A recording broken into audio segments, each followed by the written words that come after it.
काजी कहाँ गलन हो? अरे कहीं तो ना गई रहनी हो। ए जी हई का लागल बा गलिया में? अरे कुछ तो नहीं खेला।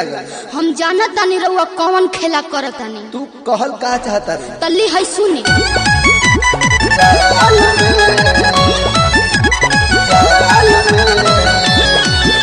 Music by Ritesh Singh.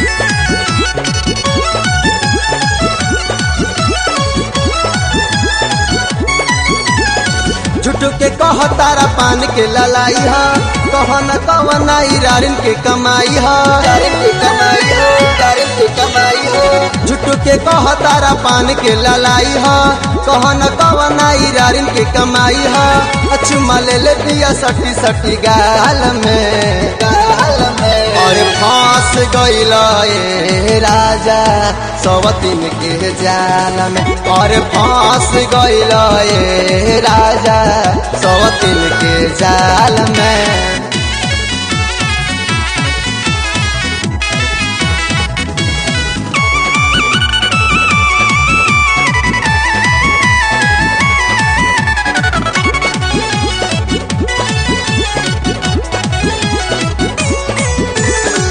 पहिले से तहारो तबद रवैया राजा, लागता कि चाट तारा बह रे मलैया राजा, हो रे मलैया राजा।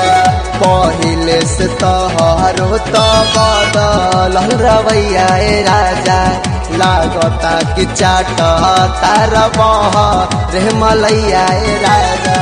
कहन सट रहे कब न तोहर भीरी, गलिया में लागल हा कैसन कीरा कीरी, अगर बर लागत बे तोहरा चाल में, लागे फांस गइल ए राजा सवतीन के जाल में, लागे फांस गइल ए राजा सवतीन के जाल में। बुझला जाल में, जाल में।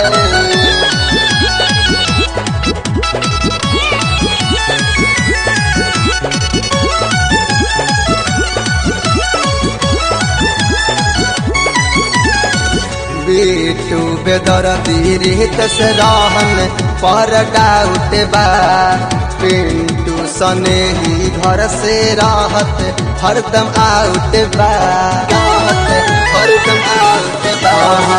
बिट्टू राकेश आंगा रहन पर डाउट बा, पिंटू सनी घर से रहत हरदम आउट बा।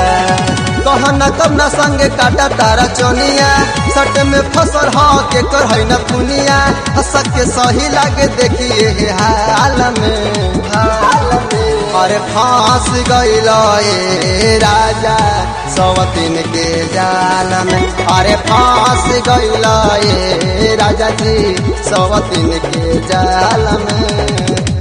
अब रउआ रही हम जातनी नहीं हो।